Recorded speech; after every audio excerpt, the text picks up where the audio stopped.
खबरें जो आपको सीधे जोड़ती हैं हमसे, जिनका आपकी जिंदगी पर होता है सीधा असर। खबरों की वही तस्वीर, बिना बदले बिना डरे, जज्बा सच का लिए, सच दिखाते हैं।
पुरुषोत्तम बनता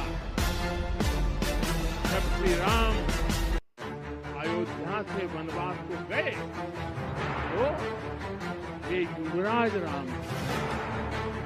लेकिन जब लौटे तो मर्यादा पुरुषोत्तम बनकर गए और उनके मर्यादा पुरुषोत्तम बनने में महर्षि वशिष्ठ का ज्ञान, महर्षि विश्वामित्र की दीक्षा, महर्षि अगस्त्य का मार्गदर्शन, निषाद राज की मित्रता, मां शबरी की ममता, भक्त हनुमान का समर्पण, इन सबकी अनगिनत ऐसे लोगों की महत्वपूर्ण भूमिका विकसित भारत बनाने के लिए भी समाज की इसी सामूहिक शक्ति की आवश्यकता है। मुझे बहुत खुशी है राम मंदिर का दिव्य प्रांगण भारत के सामूहिक सामर्थ्य की भी चेतना स्थली बन रहा है। यहाँ सप्त मंदिर बने हैं। यहाँ माता शबरी का मंदिर है जो जनजातीय समाज के प्रेम भाव और आतिथ्य परंपरा की प्रतिमूर्ति। यहाँ निषाद राज का मंदिर बना है। ये उस मित्रता का साक्षी है जो साधन नहीं, साध्य को, उसकी भावना को पूजती है। यहाँ एक ही स्थान पर माता अहिल्या है, महर्षि वाल्मीकि है, महर्षि वशिष्ठ है, महर्षि विश्वामित्र है, महर्षि अगस्त्य है और संत तुलसीदास। राम लला के साथ साथ इन सभी ऋषियों के दर्शन भी यहीं पर होते हैं। यहाँ जटायु जी और गिलहरी की मूर्तियां भी जो बड़े संकल्पों की सिद्धि के लिए हर छोटे से छोटे प्रयास के महत्व को दिखाते हैं। आज हर देशवासी से कहूंगा कि वो जब भी राम मंदिर आए सप्त मंदिर के दर्शन भी अवश्य करें।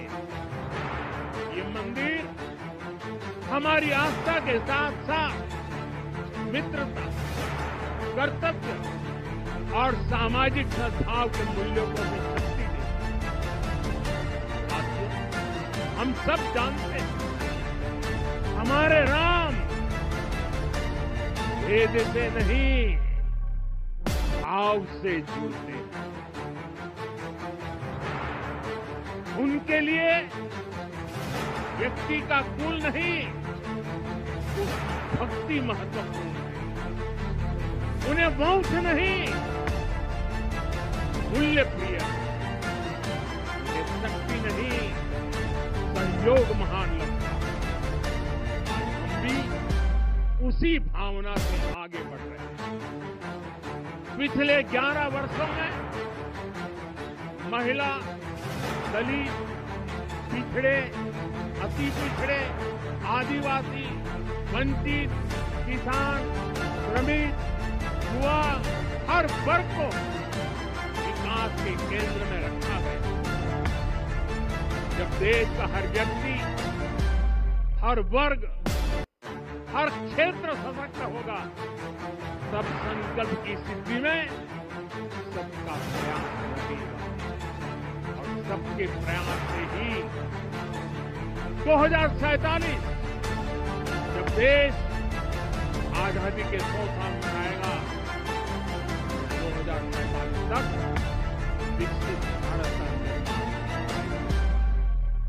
साथियों, रामलला की प्राण प्रतिष्ठा के ऐतिहासिक अवसर पर मैंने राम से राष्ट्र के संकल्प की चर्चा की। मैंने कहा था कि हमें आने वाले 1000 वर्षों के लिए भारत की नींव मजबूत करनी है। हमें याद रखना है, जो सिर्फ वर्तमान का सोचते हैं वो आने वाली पीढ़ियों के साथ अन्याय करते हैं। हमें वर्तमान के साथ साथ भावी पीढ़ियों के बारे में भी सोचना है, क्योंकि हम जब नहीं थे ये देश तब भी था। जब हम नहीं रहेंगे ये देश तब भी रहेगा। हमें जीवंत समाज है, हमें दूरदृष्टि के साथ ही काम करना है। हमें आने वाले दशकों, आने वाली सदियों को ध्यान में रखना ही है। साथियों, इसके लिए भी है राम से सीखना। हमें उनके व्यक्तित्व को समझना होगा, हमें उनके व्यवहार को आत्मसात करना होगा। हमें याद रखना होगा, राम आदर्श, राम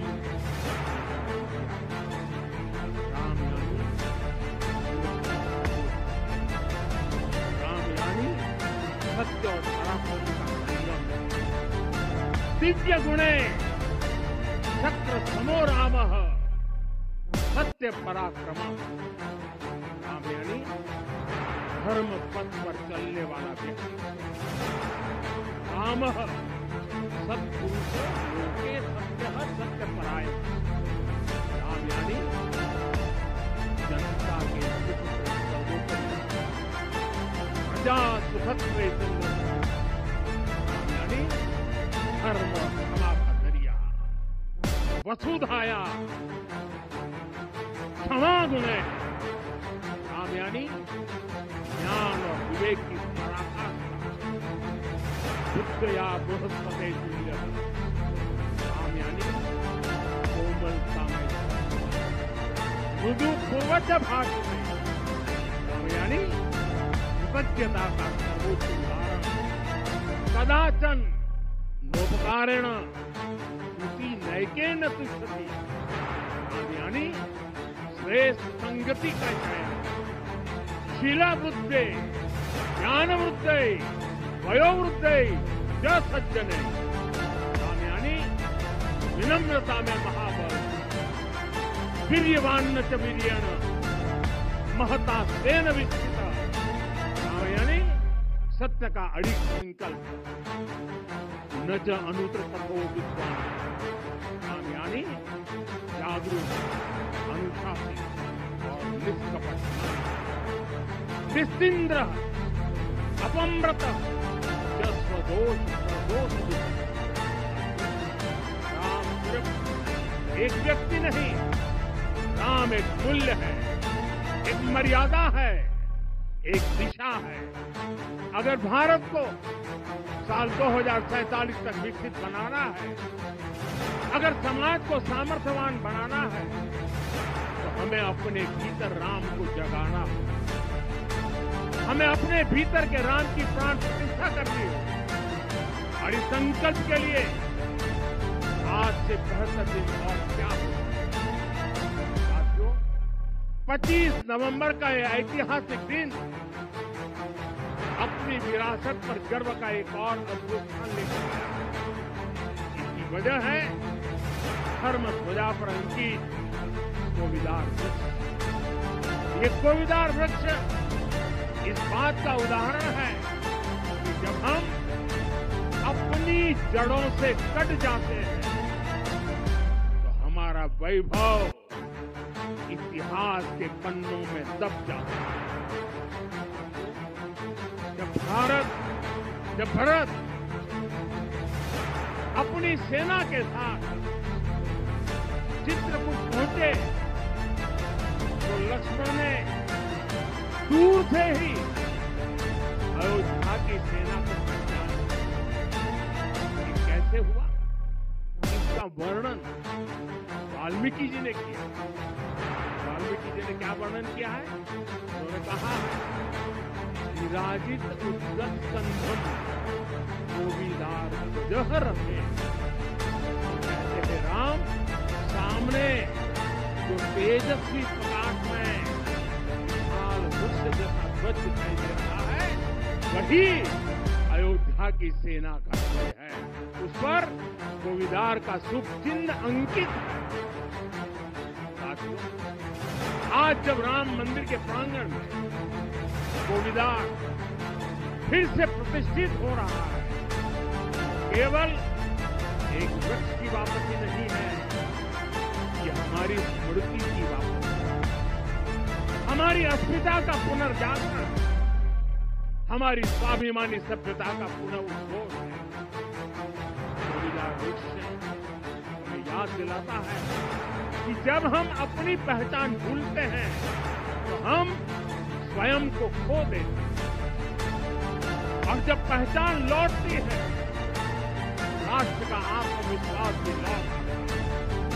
और इसलिए मैं कहता हूं देश को आगे बढ़ना है तो अपनी विरासत पर गर्व करना होगा। अपनी विरासत पर गर्व के साथ साथ एक और बात भी महत्वपूर्ण और वो है गुलामी की मानसिकता से पूरी तरह मुक्ति। आज से 190 साल पहले 190 साल पहले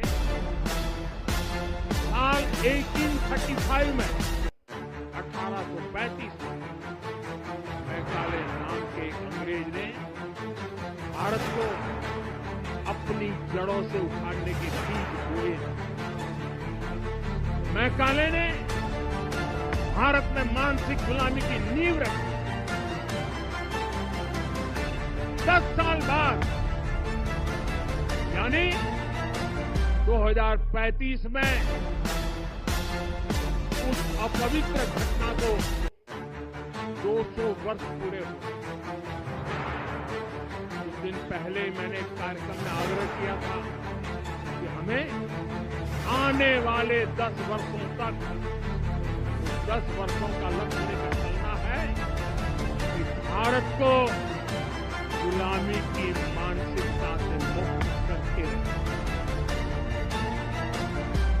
साथियों, सबसे बड़ा दुर्भाग्य यह है कि मैकाले ने जो कुछ सोचा था उसका प्रभाव कहीं व्यापक। में आजादी मिली लेकिन हीन भावना से मुक्ति नहीं मिली। हमारे यहां एक विचार आ गया, विदेश की हर चीज हर व्यवस्था अच्छी है और जो हमारी अपनी चीजें हैं उनमें खोट ही गुलामी की यही मानसिकता है जिसने लगातार यह स्थापित किया। हमने विदेशों से लोकतंत्र लिया। कहा गया कि हमारा संविधान भी विदेश से प्रेरित है, जबकि सच ये है कि भारत लोकतंत्र की जननी है, मदर ऑफ डेमोक्रेसी है। लोकतंत्र हमारे डीएनए में है। साथियों, अगर आप तमिलनाडु जाएंगे तो तमिलनाडु के उत्तरी हिस्से में उत्तीर मेरुड़ गांव है। वहां हजारों वर्ष पहले का एक किला है। बताया गया है उस कालखंड में भी कैसे लोकतांत्रिक तरीके से शासन व्यवस्था चलती थी, लोग कैसे सरकार चुनते थे। लेकिन हमारे यहाँ तो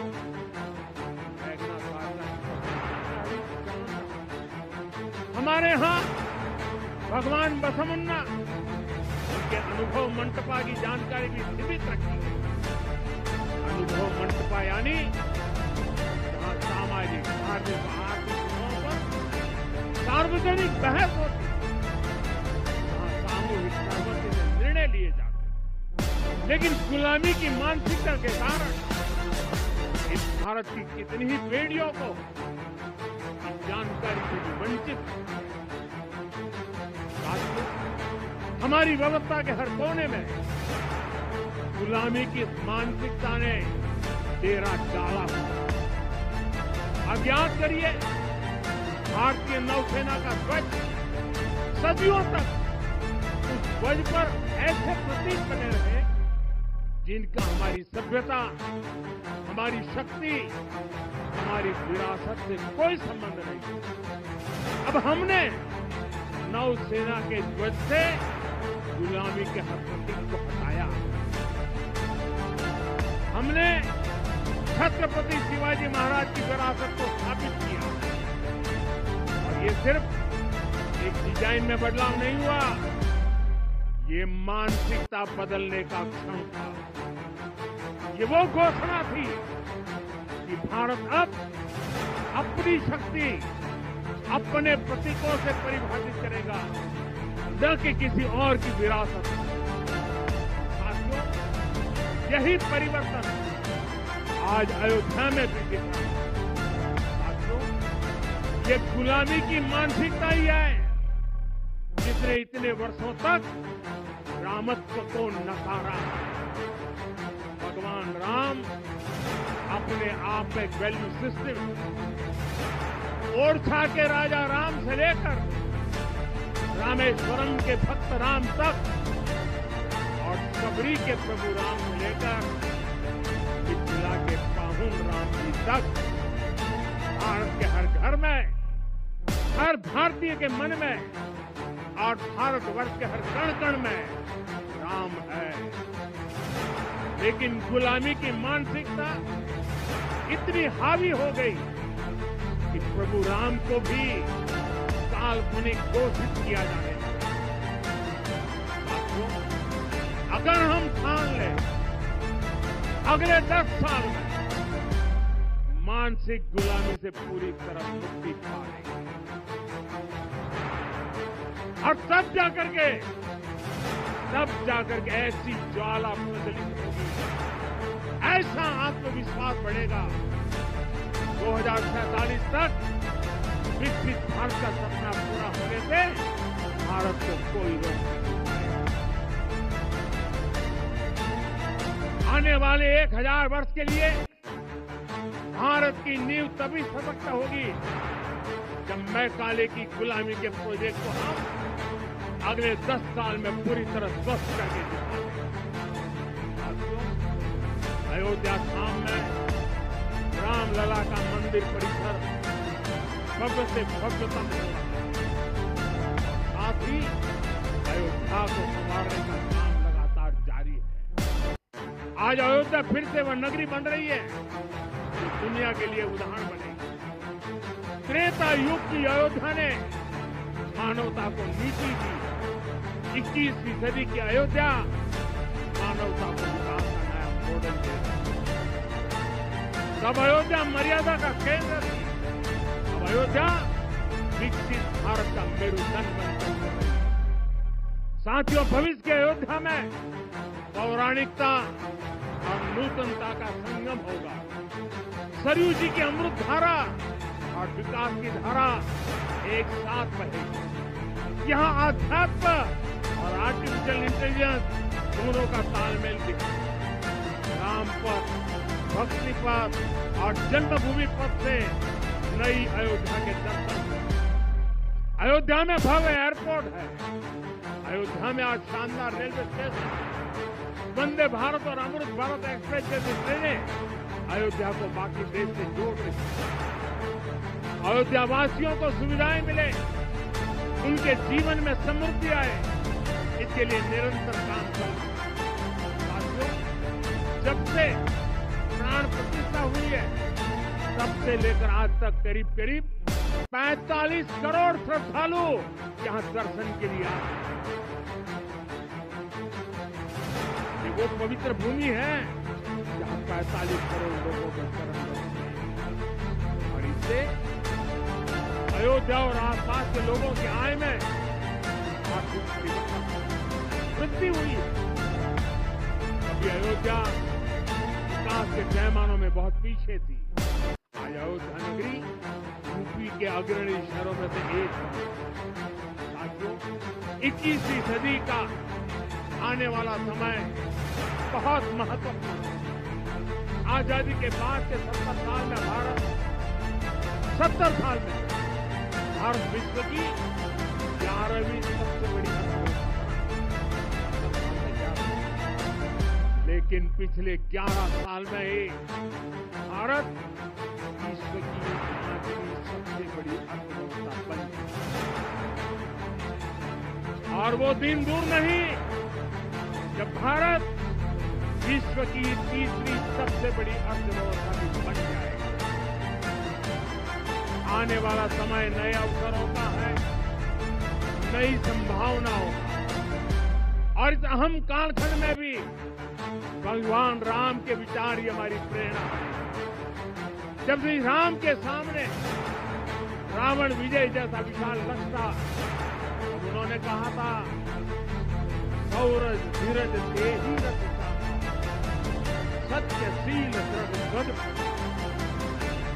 बल विवेक तम परहित गोरे क्षमा कृपा समता रजु जोड़े। यानी रावण पर विजय पाने के लिए जो रथ चाहिए, शौर्य और धैर्य उसके पहिए, उसकी ध्वजा सत्य और अच्छे आचरण की है। बल विवेक संयम और परोपकार इस रथ के घोड़े हैं। लगाम के रूप में क्षमा दया और समता है जो रथ को सही दिशा में रखता है। साथियों, विकसित भारत की यात्रा को गति देने के लिए ऐसा ही रथ चाहिए, ऐसा रथ जिसके पहिए शौर्य और धैर्य हो, यानी चुनौतियों से टकराने का साहस भी हो और परिणाम आने तक दृढ़ता से डटे रहने का धैर्य भी हो। ऐसा रथ जिसकी ध्वजा सत्य और सर्वोच्च आचरण हो, यानी नीति, नियत और नैतिकता से समझौता कभी न हो। ऐसा रथ जिसके घोड़े बल विवेक संयम और परोपकार हो, यानी शक्ति भी हो, बुद्धि भी हो, अनुशासन भी हो और दूसरों के हित का भाव भी हो। ऐसा रथ जिसकी लगाम क्षमा करुणा और संभाव हो, यानी जहां सफलता का अहंकार नहीं और असफलता में भी दूसरों के प्रति सम्मान